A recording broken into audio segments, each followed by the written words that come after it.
in a rather good society with often a very high standard of living. However, poverty is still a very recurring problem in need of a solution. And we on Team Proposition have a solution through our model, which is why we are proud to propose. So as for definitions, we define poor people as people who find themselves in low quality homes without any sort of access to services and have no disposable income. So the amount of money to fulfill this sort of criteria varies from country to country, of course. But in our model, we will make sure that the people that fulfill the criteria of being poor will not be taxed, while the people who don't will.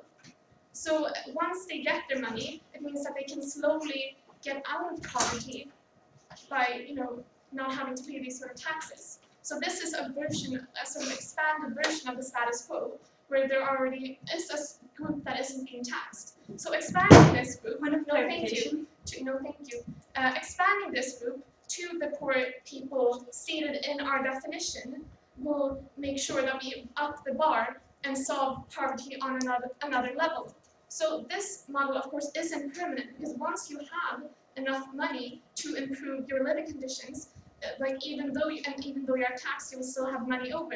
You will eventually be taxed, and the model will not be necessary for you. So we are placing a very small burden on the people paying the taxes, because first of all, the poor people in many countries make up a very small amount of the population, and these people also pay very low taxes already because their income isn't very high. So the money that the state loses from this isn't a lot to begin with, because the tax money is already so low. So we don't think that it is any sort of burden on that side. Okay, so the burden that we have placed on, the burden that we have placed on ourselves is to prove that this is the more effective way of getting people out of poverty than the status quo. No, thank you. This is something that we will do through our three main arguments. The first one being that poverty is entrenchment.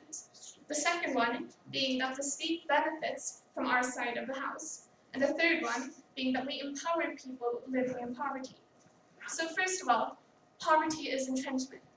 So our model will, through having poor people pay no taxes, get them out of the entrenchment that is poverty. Yes? Would you increase the taxation of the rich and corporations? No, because the poor people are already such a small amount of the overall population that they will not make up that large of the tax money already, meaning that there isn't a lot of money being lost from our model. Okay, so we tell you that under our model, we will get the poor people out of the entrenchment that is poverty. So being poor is a vicious cycle. Well, how is this? Because in the status quo, they can't really work their way up into like a higher class in society very easily, because they often have lower paying jobs just as their parents did, meaning that they cannot get more money to pay for their kids to get even better conditions, and that will go on for further generations. And this is an example of this is in the UK, where a study showed that if you go back 1,000 years ago, around 80% of the previous generations will live in the same sort of conditions as you do, meaning that if I am poor, it is so much likely that the generations before me and my family before me were poor as well.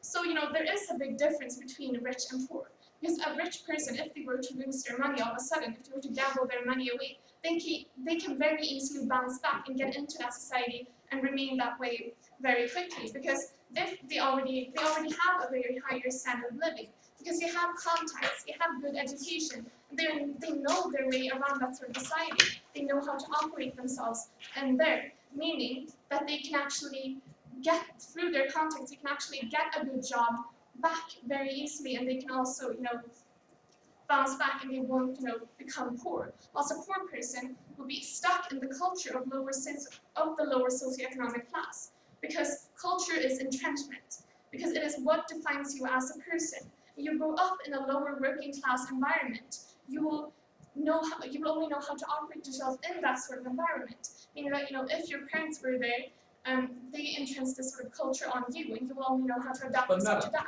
No, thank you. So when you actually go up to try to work your way up, you will not know how to operate yourself, so you will easily be pushed back, whilst richer people will get those opportunities instead.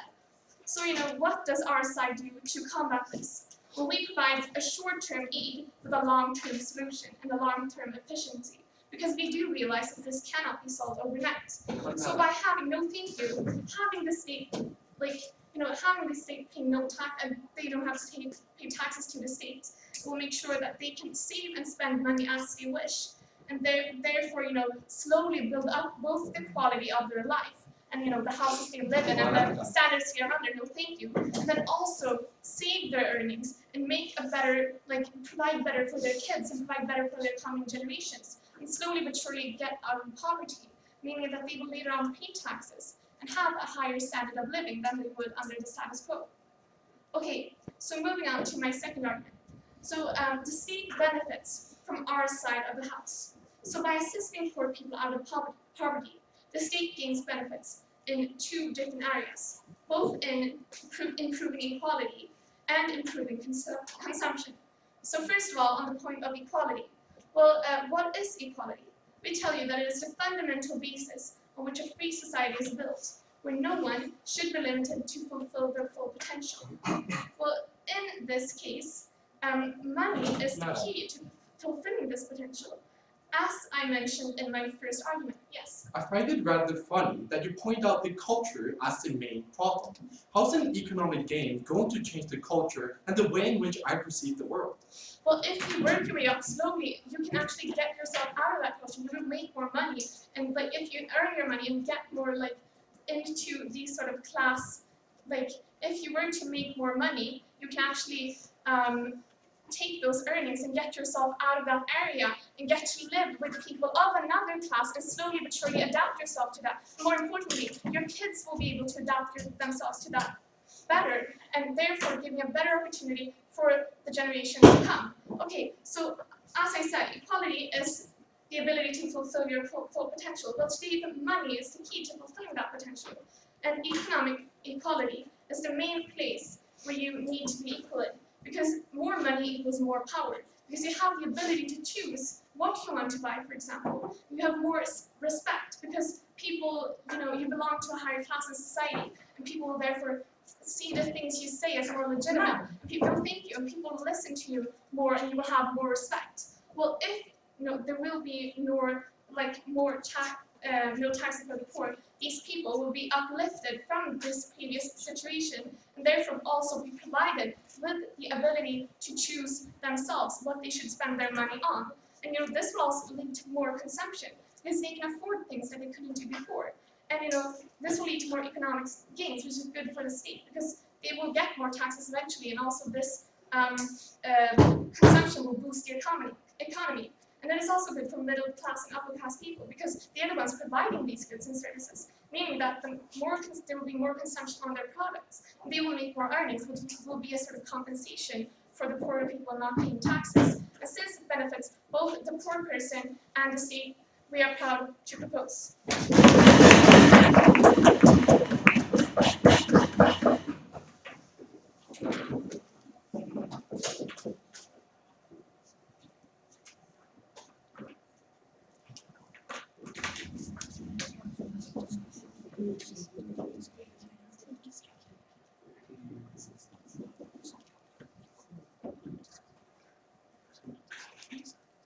Thanks, first proposition speaker, and call first oppositions to.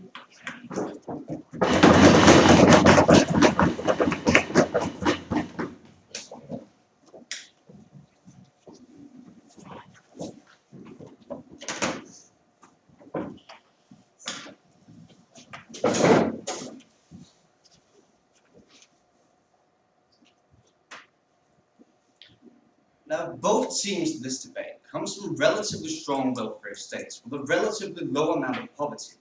Now, this explains the fundamental mischaracterization of what poverty is and how to solve it that came out of first proposition. Because they fundamentally perpetuate the economic inequalities that exist in the status quo, and we're actually the side that is capable to fix it, fundamentally very proud to oppose.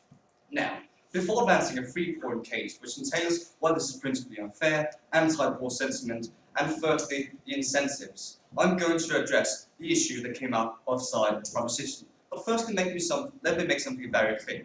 Now, we're a side that supports a progressive taxation system, the things that has a symbolic value, where everyone participates in the reciprocity of allocation of resources.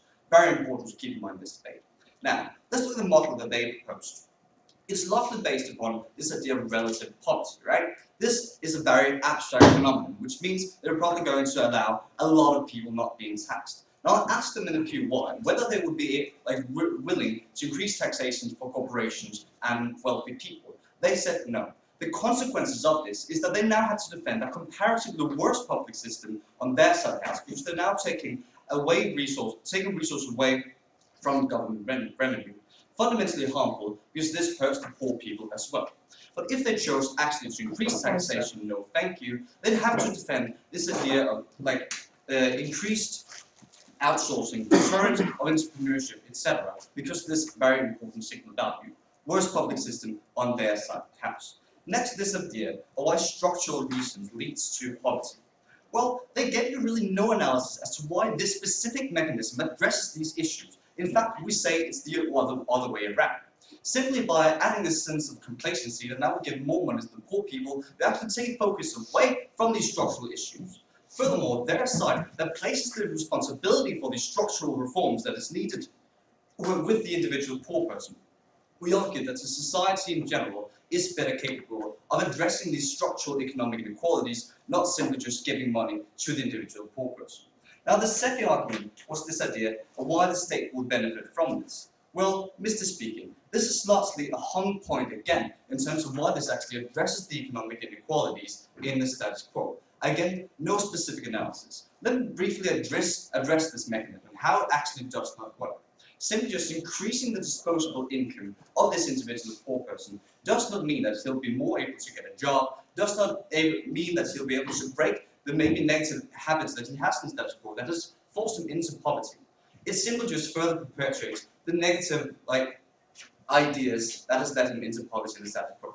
Now that I've taken down their case and pointed out that they really didn't provide any specific analysis for the mechanism that will win them in this debate today, I'm going to go into my first argument. First of all, why this is principally unfair.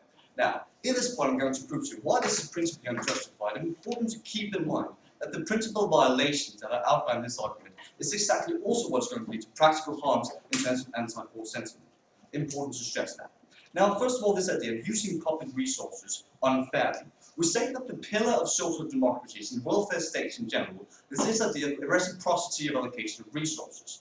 I do something, or I pay something back to it, right? That's why we see in Denmark and Sweden that wealthy people are ready to fund effective healthcare systems because they're going to use them at some point as well.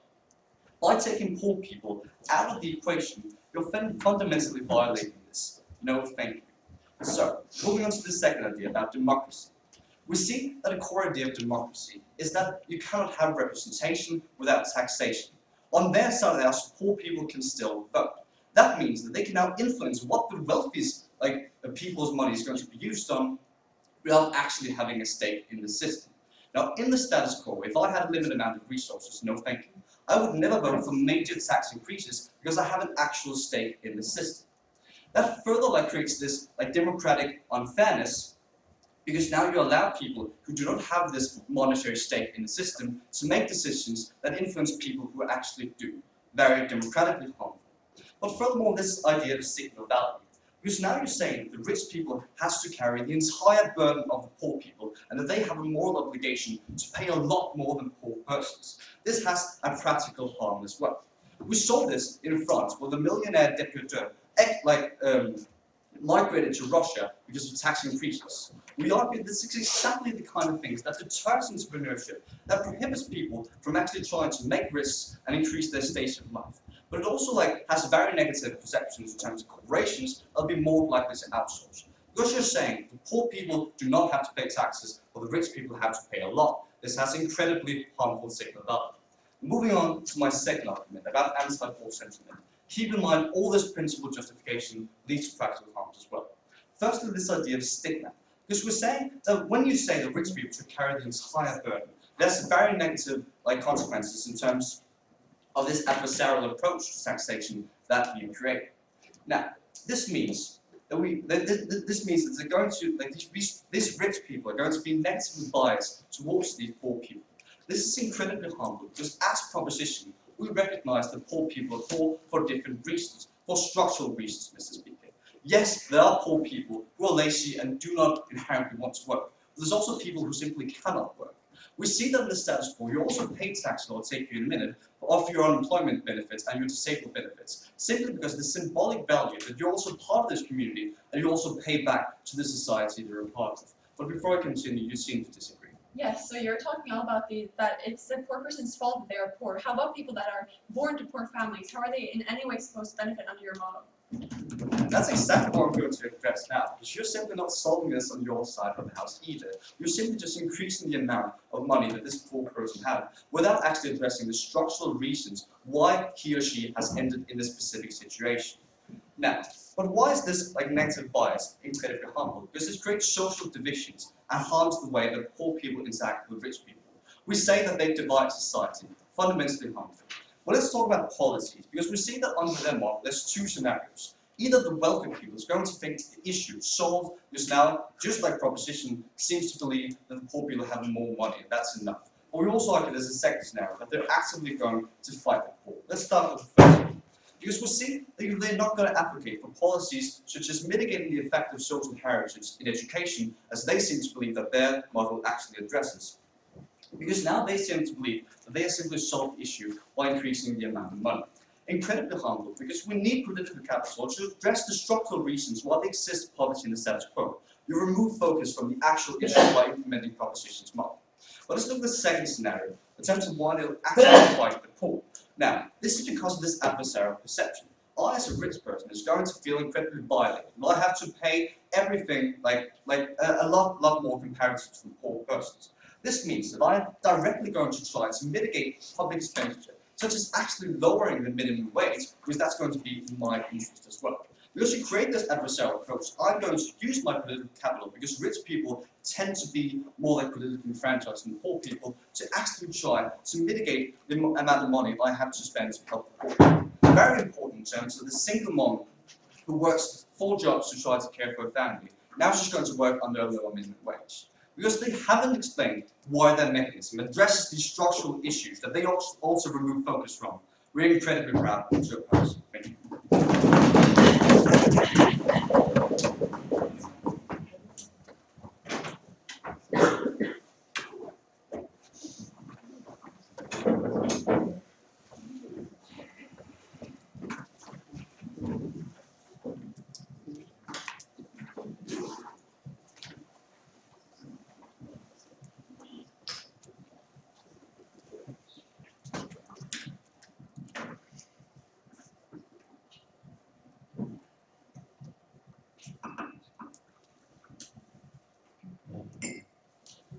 I thank the first opposition speaker and call upon the second opposition speaker.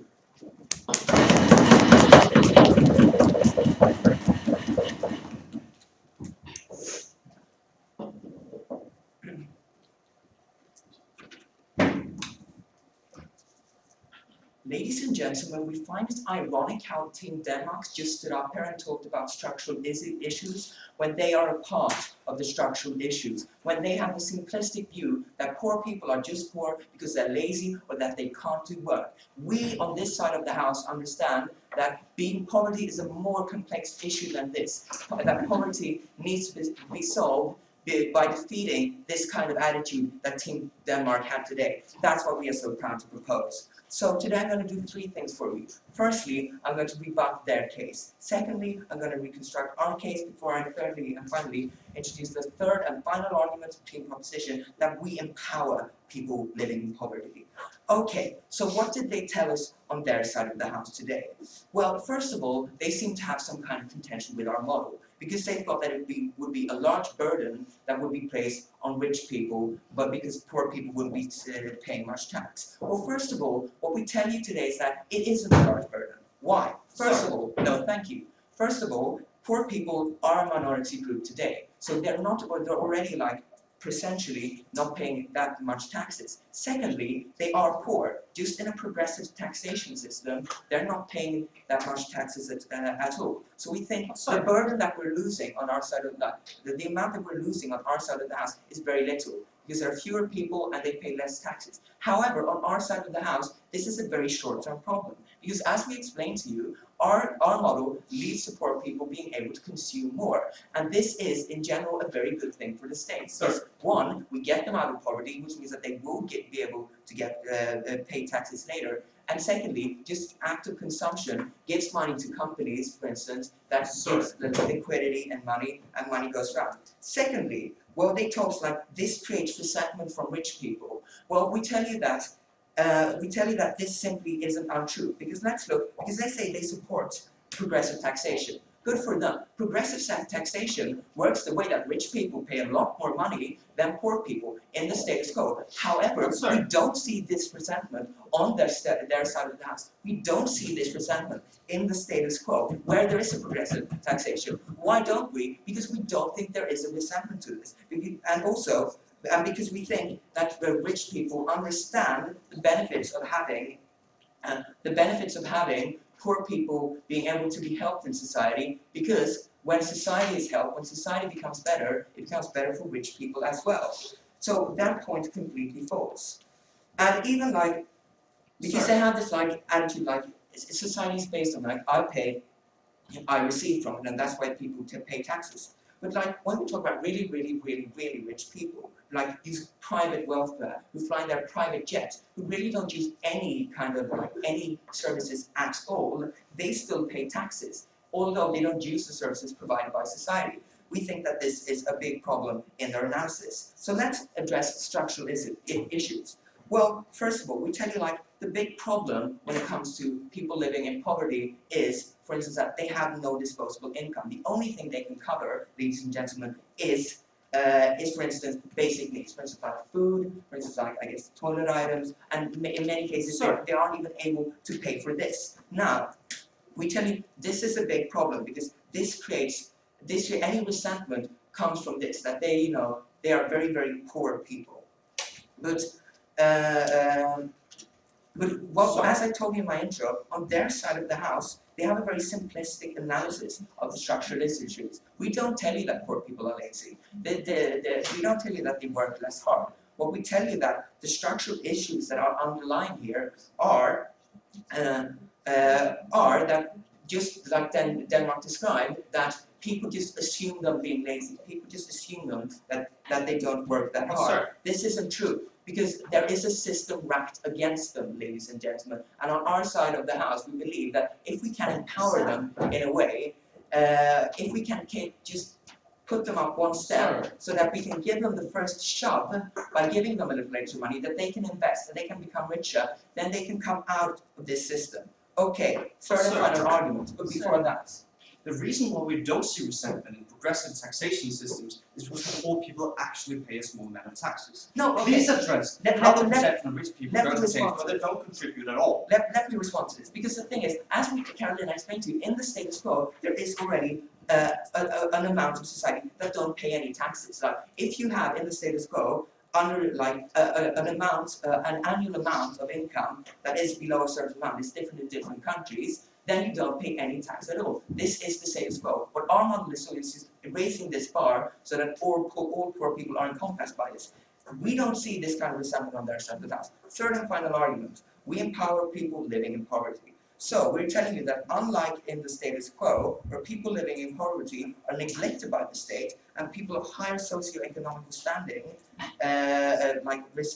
resentment, our model recognizes and empowers them, which further incentivizes them to take a step out of poverty. Now, why is this important? Well, discrimination because of one's socioeconomic standing leads to less opportunities for poor people, which their side of the house doesn't seem to understand.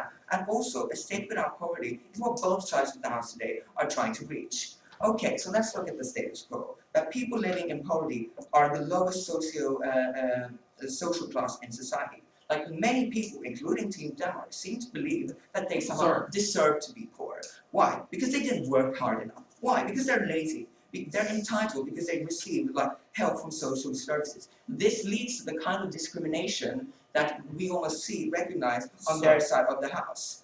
We see that, for instance, like in school, poor people are bullied because they don't have brand clothing, and they're told things like, "Oh, your dad is poor." my dad is much richer than yours. But even among adults, this is a problem. Like, parents don't want their kids to be with poor kids because they think this will be, because they think there'll be a negative influence. And in the adult world, adults who are of a higher socioeconomic standing look down upon poorer people. They discriminate against them because of these reasons that then Team Denmark seem to believe. Now, many poor people almost buy into this narrative that they can't get out of poverty. So they see that everyone is racked against them. The state is racked against them. People are racked against them. And there's no way for them to get out of poverty because simply everyone is against them, including Team Denmark. Under our motto, we empower poor people. First of all, we show that the state cares for them. We send them a message that by not taxing any of you, by giving you this extra amount of income that you can spend on something you think is appropriate, that you can spend on getting yourself out of poverty, we show poor people that there is a change of attitude in the state, that the state understands their pain. This is like a psychological benefit to them. Because in today, many give up because everything is against them. On our side of the house, the state supports them, which sends a powerful message. Secondly, that we believe that the poor people, they don't seem to believe, can use the money very soundly. For instance, like, if there is a problem like in school and a poor kid is getting very, very bullied, we think that, for instance, the parents can decide to spend money on, for instance, helping that kid, maybe buying the clothes so there isn't this bullying, so that that person can be accepted. Like, we believe poor people can spend their money in an effective way, so they can get it, in an effective way, so that they know how to defeat this kind of structure. That's what we're proud to propose.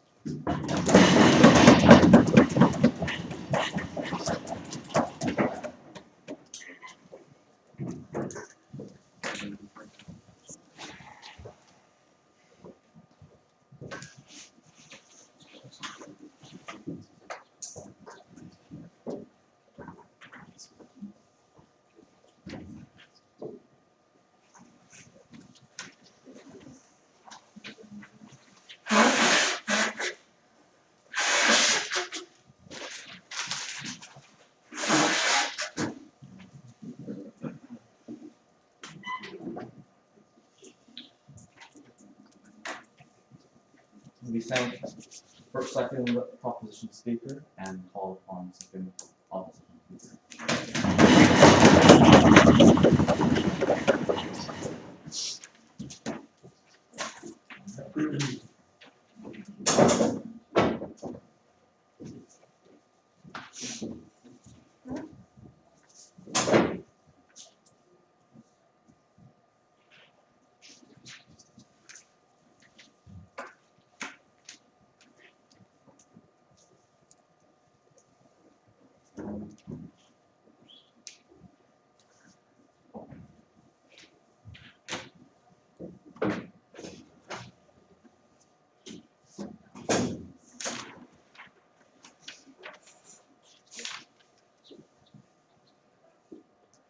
It's a bit odd for a team that knew they were going against a welfare state, such as Denmark, to expect us to come up here and say that poor people are simply there because they're lazy and dumb.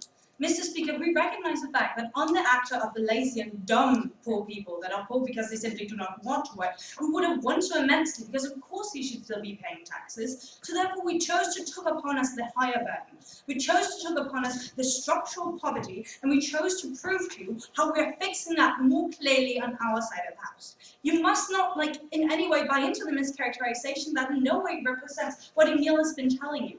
We don't think poor people are lazy and dumb. We think that poor people need the help, but we think that their model is only entrapping them within this sort of poverty. The first thing we then need to address is a strategic flaw they made in their model, because somehow they assumed that all these poor people were just suddenly going to get the money from somewhere.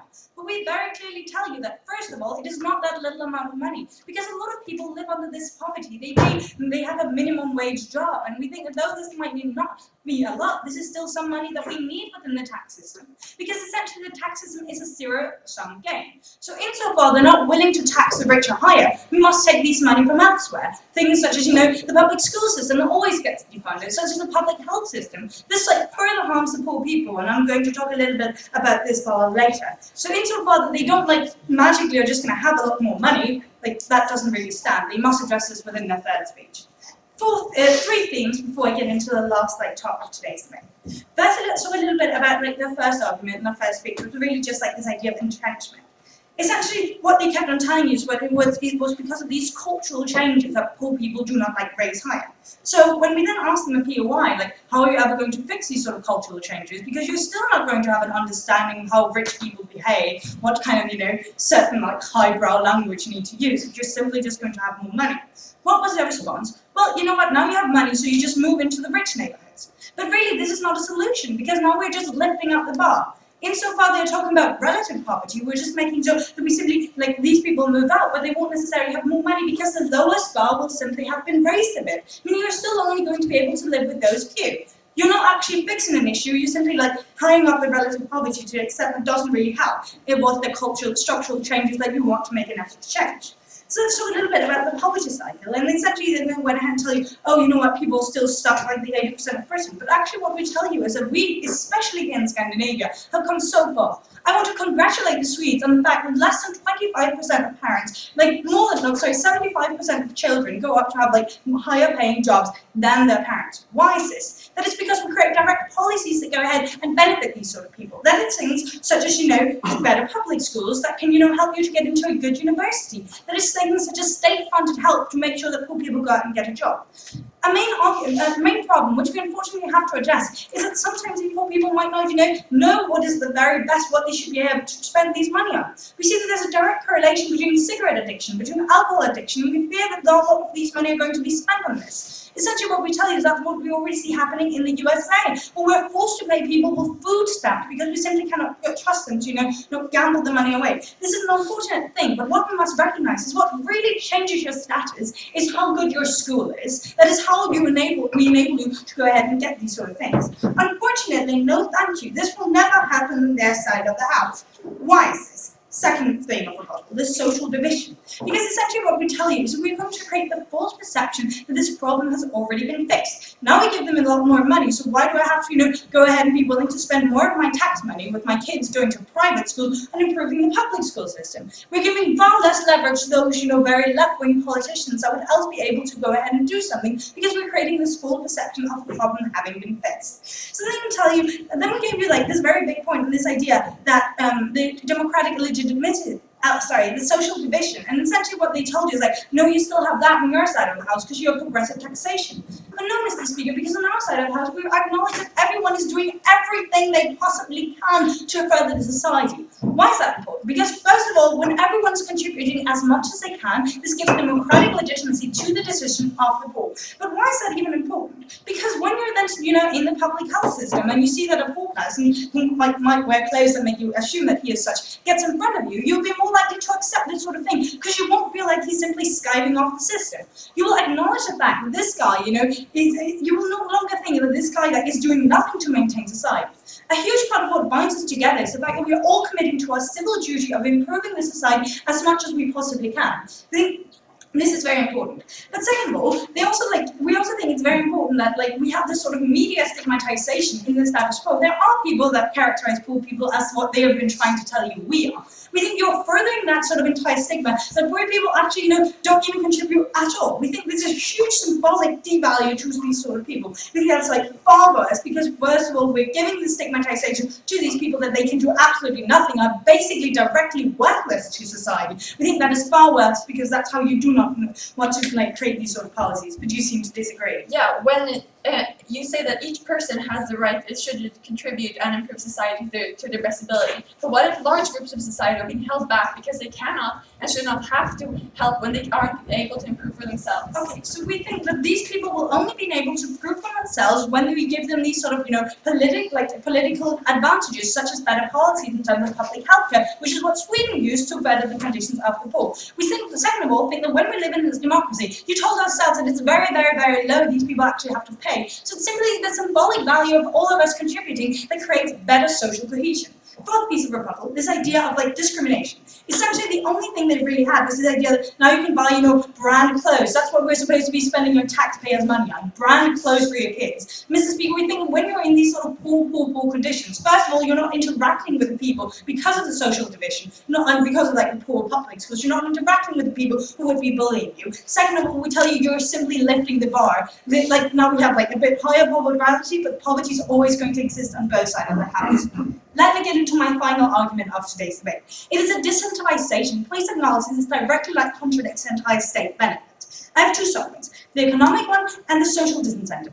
Essentially, the economic one is that they're all on the middle ground, because as we already see happening in the status quo, in the welfare states, in Denmark and Sweden, a lot of people are disincentivized to go out and get a job because of the welfare benefits, because there's simply not enough to earn for you to be able to work those extra hours. We think this is still going to happen on their side of the house, because they're going to have that middle ground where you could really just earn more from not taking those extra couple of hours, because then you stay below the line of which they're providing. We think they're directly economically discouraging people from doing such things. But then let's talk about the people with the social imperative, because if the issue is the social cultural problem, then it's even worse on their side of the house, because we're legitimating the idea that you are not supposed to be paying back to society.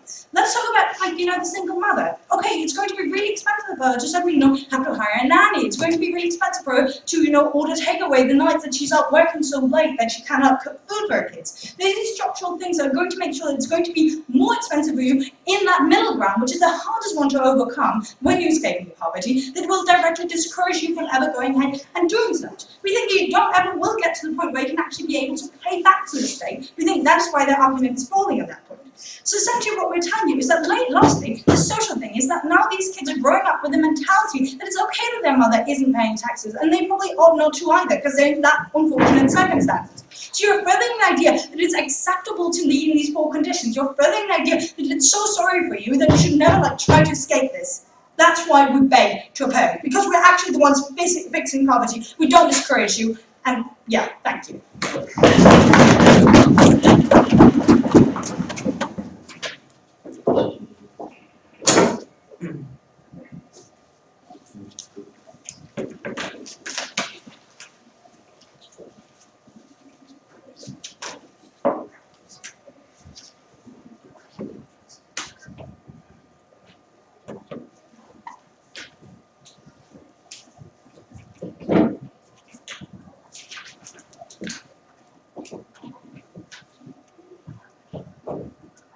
We thank the second opposition speaker for her speech and call upon the third opposition speaker.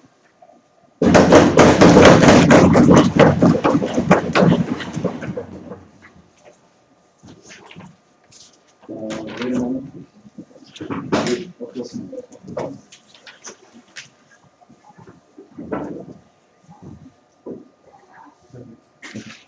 Whenever you're ready.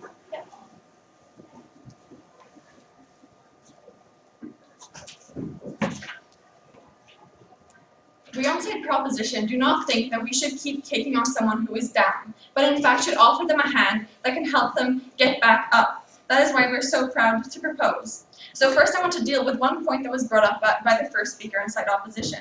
So I told you that we shouldn't allow the system where there's representation without taxation. But we tell you, even in the status quo this occurs, first of all, because not everyone is being taxed, yet they're still allowed to vote in the status quo. But even if this was the case, we say that this is bad because by not allowing them to vote, if they don't pay taxes, that means that it is only the richer people who are allowed to get their voices heard in government, which means that you're further privileging the poorer people. So I'm going to discuss two different clashes I found in this debate. Number one, the clash on equality. Number two, the clash on entrenchment. Before that, I'd also like to discuss our model, which was targeted, and a lot of side opposition's case was really resting on where our model fails. So I'd first like to point out that we are talking about liberal democracies. That I think both sides agree on. So that means, number one, that we have a very strong economy, which means that we do have the means, we do have the ability to take money from other sectors of society. If Sweden could spend 100 million crowns on Eurovision, I think that they can find, some money and juggle around the system in order to help these poor people out of poverty. We think that this is in the state's interest, this is in poor people's interest, this is in everybody's interest. No, thank you.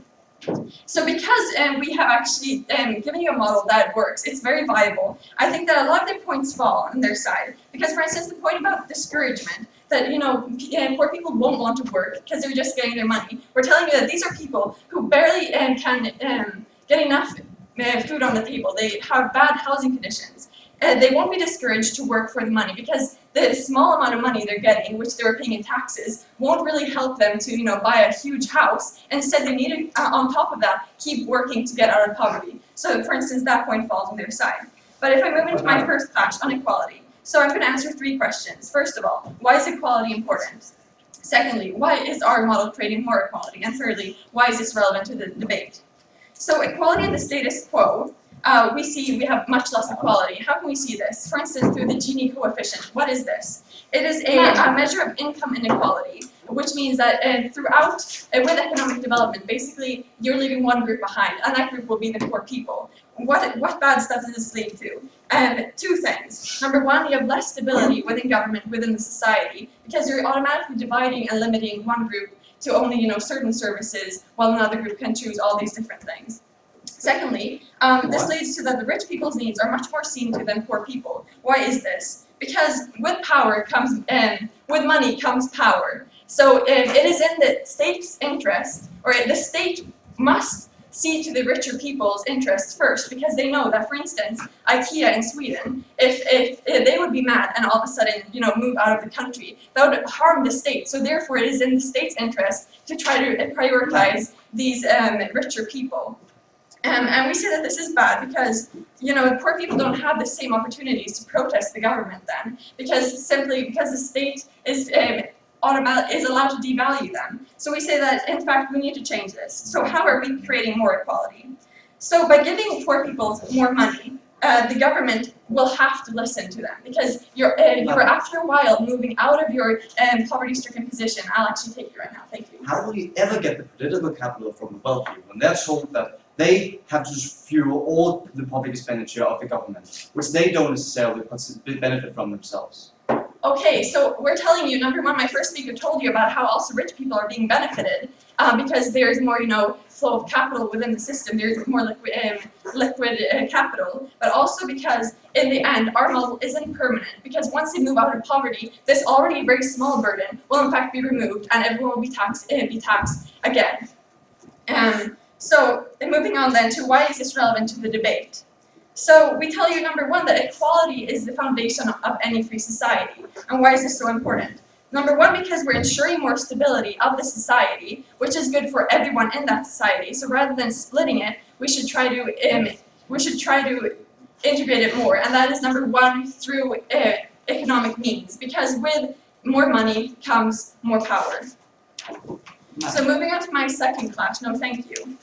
So a clash about entrenchment.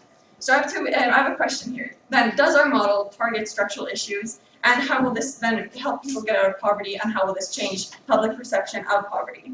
So, first of all, how does our model target structural issues? So we tell you that by giving poor people money, we're giving them the means to target these structural issues themselves. Why is this so important? Because bottom-up development means that it is the people who are being exposed, who are suffering these conditions, who have the fullest understanding of these conditions, that can help themselves out of these bad positions. So a rich person doesn't necessarily understand what the daily life of a poor person is. So only through a poor person saying, we need better healthcare here, but we can't really, we need to ensure that it has, that it has doctors from, for instance, all around the world in order for everyone to come to it. They don't really, people that are rich, who don't understand the struggles that poor people face, won't understand these, and therefore that is bad for getting all these areas out of poverty.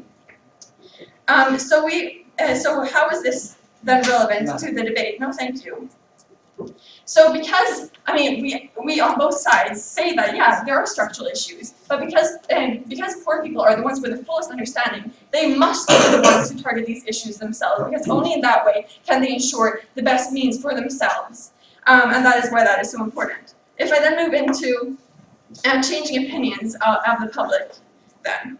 So, side opposition is telling you that we're in fact creating more resentment on our side, but we tell you that this is not the case. Why? Because, for instance, our model isn't placing a permanent burden on the rich people. So once the poor people who already have, such a limited amount of, who already pay so little, move out of poverty, that resentment, if there is any, won't even be permanent. So that's not really a harm. But we tell you that, in fact, there is more resentment on their side, because the poor people understand that, that the state is prioritizing you over me. That is a mere factor of resentment. So for this reason, in fact, that our model is targeting this because it is not permanent, and poor people will, in fact, be able to better themselves. And also, I'd just like to address the point brought up by the second speaker on side opposition. So she told you that a lot of poor people, this encourages reckless spending. But we tell you that, while we concede to that, maybe a few people who have like drug addiction, stuff like that, may abuse the system and, spend their money recklessly. We tell you that the majority won't. Why is this? Because it is in their self-interest to try to better themselves and get out of poverty. For this reason, they will try, they will prioritize getting more food on the table, getting a better, moving to a better area, not only for themselves, but for their future generations. And that we tell you is much better on our side, and therefore these children of the, and future generations will get out of poverty, and will cut the vicious cycle which side opposition isn't targeting with their side, but only on our side of the house do we actually target both the structural issues and also help achieve more equality, and that's why we're so proud to propose.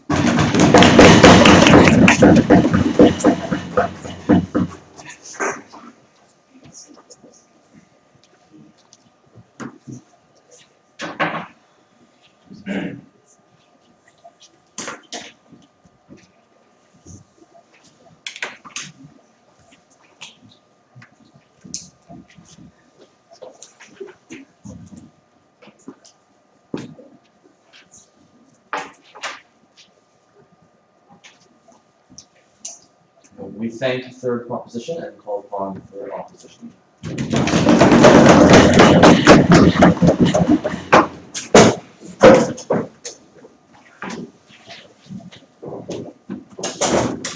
Ready?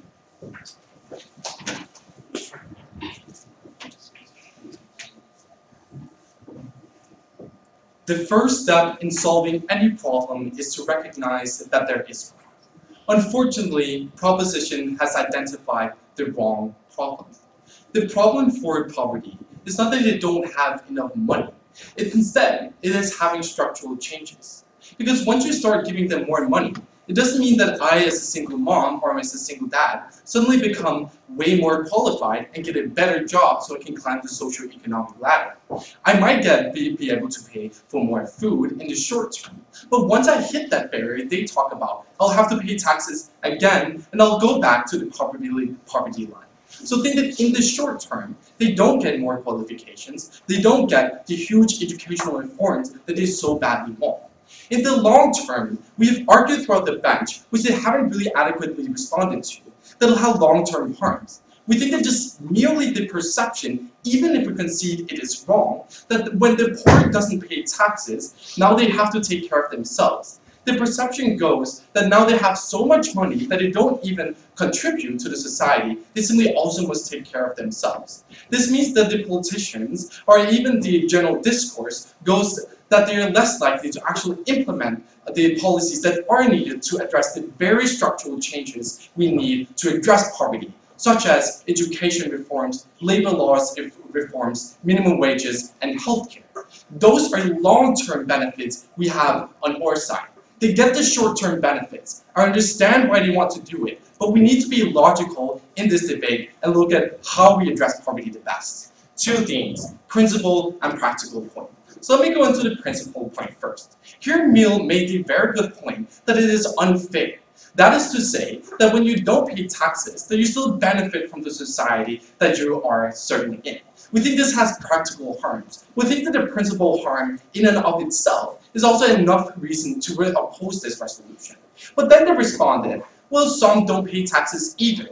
We think that pointing towards somebody who's done the same thing doesn't really justify a certain action. Saying somebody else also killed that person doesn't justify you committing homicide, right? So think that no, that's not really a response. We think that secondly, we think that this doesn't apply in all countries. We think it may be true in Sweden, where you come from, but it doesn't apply in all Western liberal democracies, which you model it as. But we say that thirdly, right? We say that actually in those countries, even in Sweden, most people actually do pay some sort of tax. In Denmark, we pay 8% before hitting that line that they talk about. The model that they talk about in this case is more specific to the Nordic countries. But let's broaden it and look at the Western liberal democracies. So I think that they haven't adequately actually looked at why it is unfair, haven't addressed it specifically.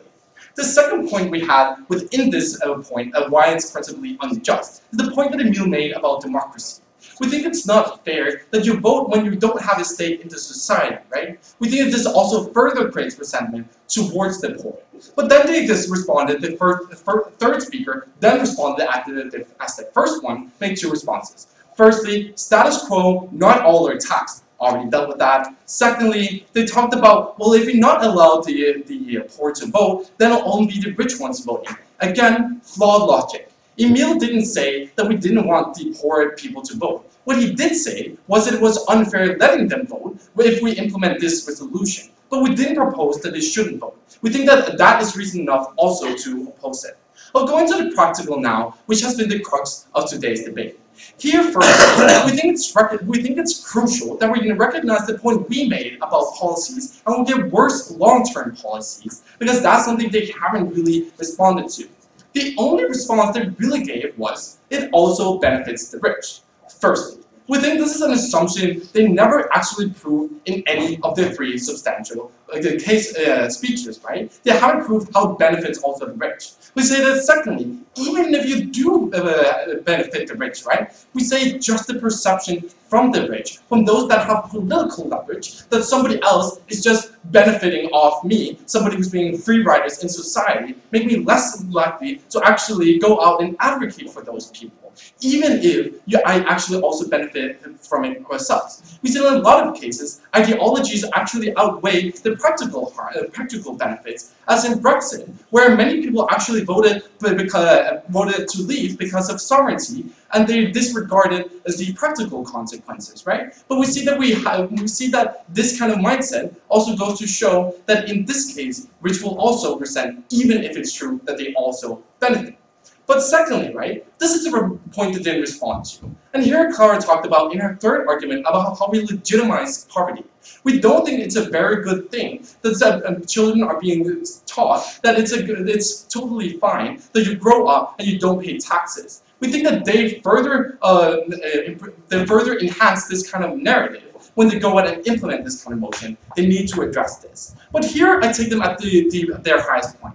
And so look at how they say they're going to decrease poverty, right? But here they make some kind of statements that actually mitigate that kind of statement. Because firstly, the third speaker says, people are actually not going to get a bigger house. It's not that much money that they're going to get. Well, how are you going to decrease the poverty cycle if the money they get is not that big? But secondly, they also said in the very first speech that the taxes they do pay don't matter as much in the economic context, meaning that it doesn't really make a difference, right? So we think that also on that basis, that when they go out and actually exceed this kind of line, they just go back to poverty afterwards, right? Because now they have to suddenly pay taxes, which they weren't really used to before. But let me then take them at the premise of this argument. The premise of this argument is that everybody is driven by economic factors, right? Saying that I always want to strive for getting more money. We think that this is a wrong premise, because in most cases, with actually social heritage, as they conceded, is actually not in most cases economic problems, that is having more money, but social problems, the norms we teach our children, right? What kind of education system we have. That is what we need to address. We can only do that on our side. Before moving on, I'll take a P1. Yeah. How do you explain then that higher education goes hand in hand with having more money? We think that there is a link between that, the people that have more money go to the places where there are better education system. But once you can see that they aren't really going to have that kind of economic leverage to actually go and move that to that place where they have that better education system, you aren't really making that big of a difference. We think that secondly, many people actually stay in their areas. They don't suddenly go out when they get $1,000 more and just change house to go to another better school. We think even if you want to go to a better school, we can address that issue on the OR side, you can still change schools. But then the thing about the poverty cycle, we think that all our analysis about the policies also address this issue. Then they told us the individuals know best what to pay for them themselves. We think that while that may be true, we think it cannot address the structural barriers as we want. Then they talked about they'll increase the state revenue. Also the premise for us saying that the rich also benefit. We think that the state revenue is not that much. Why? As a quote from proposition, the taxes don't matter to the economy. That is saying that the extracted revenue that they'll get from the money they'll now spend that were paid for taxes before don't really matter. We think that in the end, that we need to address the structural changes. We can only get that when we don't have those kind of resentment towards the poor. We do that through policies, through implementation in the areas needed. Thank you.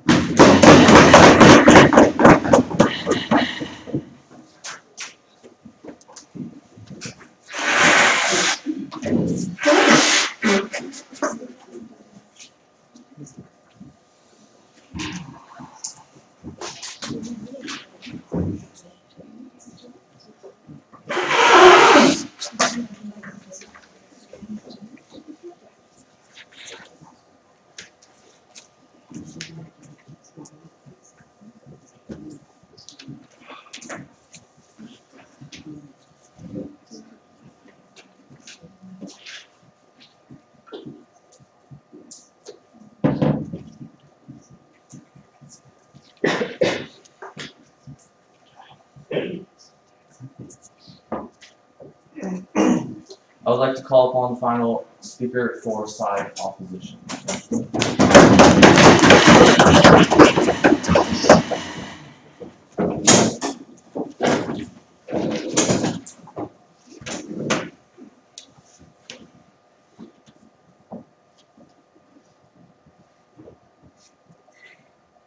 Even though everything you've heard from side proposition might seem sympathetic today, it is actually appalling due to the condition it systematically locks poor people within and due to the direct mockery we see of our democracy. Two themes of today's debate. First of all, the principle level, which you have completely failed to ever address. And second of all, the long-term change, the most important aspect, which I'm going to be spending the majority of my time for. So let's guys talk a little bit about the principle aspect. Essentially what we told you from the very beginning is that it is principally right that everyone in society is paying somewhat of what they can to maintain this sort of society. We told you that there is a symbolic value to every one of us doing the best we possibly can to live in a civilized society beyond. Taxes, Mr. Speaker, is the price we pay for this civilized society. And they completely fail to take down the idea that your democratic vote is actually not legitimate since you're not contributing to the society which you're deciding upon. That is the principal level that we win today's debate upon. But let's now actually focus upon the most important aspect, which is this idea of a long-term change. Essentially, we have a few various themes. First of all, let's talk a little bit about political capital, because they have made a major contradiction, as the third speaker also pointed out. Essentially, what they first of all told you, that this is not going to be a lot of money, we can afford to just simply defund the Eurovision, but then they also say, no, this is going to be enough money to move you out of your neighborhood. Meaning they have to choose either if they're ever going to create a legitimate difference. The main problem that lies with this, and as Andreas and Emil already told you, is that you're never going to get richer people to actually agree to these sort of conditions. Why is that? Well, quoting the second speaker, oh, you know what, now they have extra money, so they should just go out and spend these money on buying brand items for their child. How would you, as a rich person who feels as if they've been working very hard for your money, feel as if you're suddenly going to have to fund poor people buying brand clothes? We think this is exactly the sort of things that is going to lead to greater anti-sentiment against these sort of poor people. That is the thing that directly leads to this sort of great social division that is detrimental to the poor, because that is what furthers the media's stigmatization of these people simply being lazy. As a rich person, we conceded when we said we'd support progressive taxation. You might be able to pay a little bit for the poor, but this is only things we consider the bare necessities of society, the things that allow for you to social mobility. We in no way think that any rich person would support a policy or would support furthering policies that would change the structural items of what makes you to be poor. If he's being told, oh, your money's really great, they're going to brand clothes, they're going to a great house for someone who, as the media is portraying, is simply just lazy. We don't think they would ever support it. So what is the direct harm of this? Because we've been very clear. We think that poor people are in this condition not because of what the media is telling you, but because of the structural items. The problem of this is that you're no longer going to have the political capital to make the sort of policies that are very, very good for you. We think that the things that go ahead and actually change policies is the things I used in my snappy intro when I told you about how Sweden has managed to lower their social heritage level to below 25%.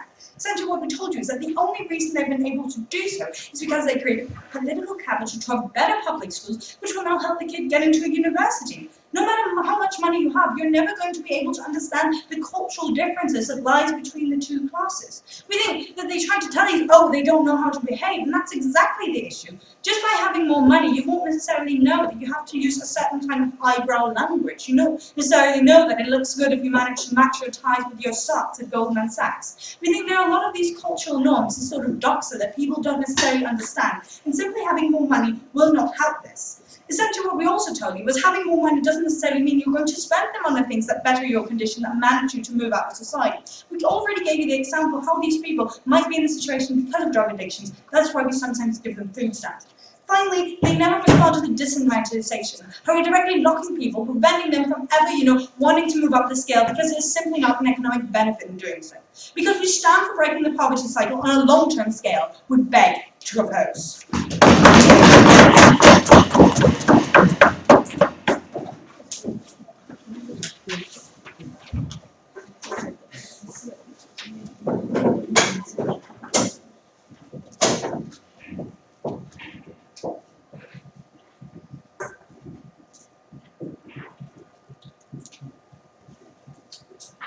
We would like to call upon the last final speaker for side proposition.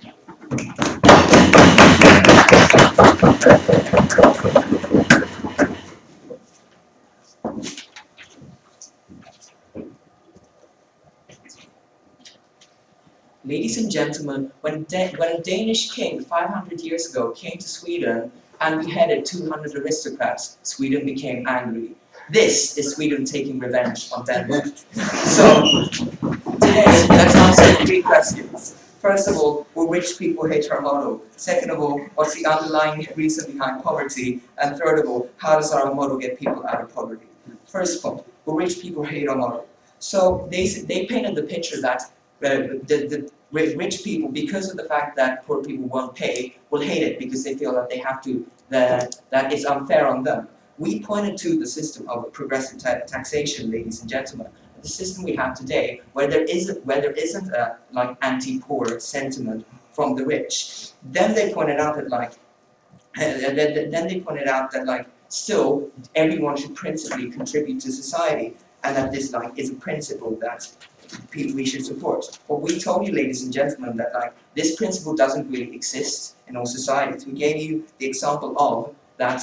We gave the example of that in many societies. If you have an annual income that is lower than a certain amount, then you don't have to pay tax. And we explain how our model is basically just raising that bar. So we think the principle may sound good on their side of the house, but the principle doesn't really exist in reality, ladies and gentlemen. And we also told you that rich people actually see the benefits to it, because as we're taking people out of poverty, we're giving them the opportunity to consume more. As poor people, as they are very unable to consume much with their low income today, aren't able to consume. As they consume, ladies and gentlemen, the services that the rich people provide, that their companies provide, that they'll consume this, and this helps them. We think they'll understand that. Second question. What is the underlying reason behind poverty? Well, we analyze today in the status quo, the state has always prioritized rich people. Why? Because money has always led to power. So we see that there is a cronyism in the state where where the state has always throughout the times helped the rich people, helped benefit them, but not prioritize the poor people. But we told you this is an underlying reason behind poverty, and that poverty is something that continues and continues. As our first speaker told you, the example of the UK, where you most probably are in the same class that your great ancestor from 1,000 years ago was.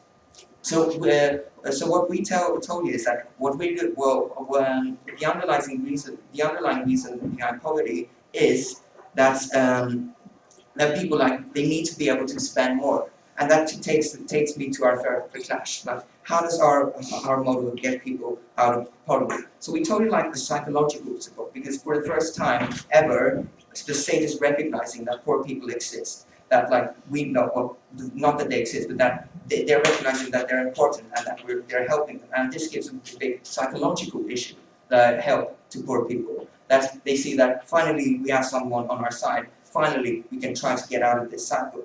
But we told you that poor people are the ones that actually best understand their problems. Like when our rich aristocrats trying to help them, instead it's better having the poor people having the extra money under our model, which they can spend on what they believe is the best. For instance, like developing their community, which we told you about. And how by developing their community as a whole, they can improve this community and they can improve just the general socio-economic standing of it.